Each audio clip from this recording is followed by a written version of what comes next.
வணக்கம், இது விஜிஸ் கிச்சன். இன்றைக்கி என்ன சமையல்னு பார்த்துடலாம். சாதம் வச்சுருக்கேன், அது வெந்துக்கிட்டு இருக்குது. கேரட்டு, பீன்ஸு, பீட்ரூட்டு எல்லாம் சேர்த்து பண்ண பொரியல். கோஸ் கொஞ்சம் இருந்து அதையும் சேர்த்து போட்டிருக்கேன். எல்லாமே சேர்த்து மிக்ஸ் பண்ண பொரியல். அடுத்து பார்த்திங்கன்னா மிளகு சாம்பார் தான். லாஸ்ட்டாக தாளித்து கொதிக்கும் போது இதை போட்டு நல்லா ஒரு கொதி விட்டு எடுத்துடலாம். எல்லாம் ரொம்ப கோல்டாக இருந்துச்சுன்னா அந்த மாதிரி மிளகு சாம்பார் இருக்கும். நல்லா கொதிச்சதும் ஆஃப் பண்ணிக்கலாம்.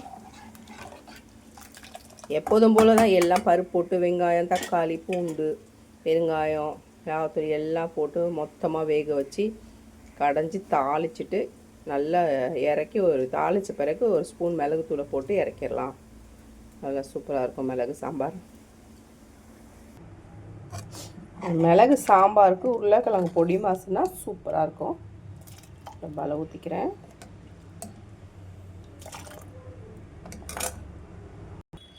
சாதமும் ரெடி ஆகிடுச்சு. ஒயிட் ரைஸ் வச்சுருக்கேன்.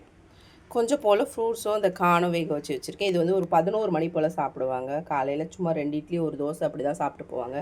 அதனால் அது பசி கொண்டதுனால அதை வச்சுருக்கு. மிளகு சாம்பார், பீட்ரூட்டு, கேரட்டு, பீன்ஸு, கோஸ் இதெல்லாம் சேர்த்து பண்ண பொரியல்.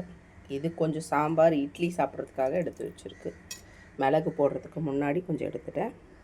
வீடியோ பிடிச்சிருந்தால் லைக் பண்ணி, ஷேர் பண்ணி, கமெண்ட் பண்ணுங்கள். மறக்காமல் சேனலை சப்ஸ்கிரைப் பண்ணுங்கள். பார்க்குறவங்க ப்ளீஸ் சப்ஸ்கிரைப் பண்ணுங்கள், லைக் பண்ணுங்கள், ஒரு கமெண்ட் போடுங்க மேடம்.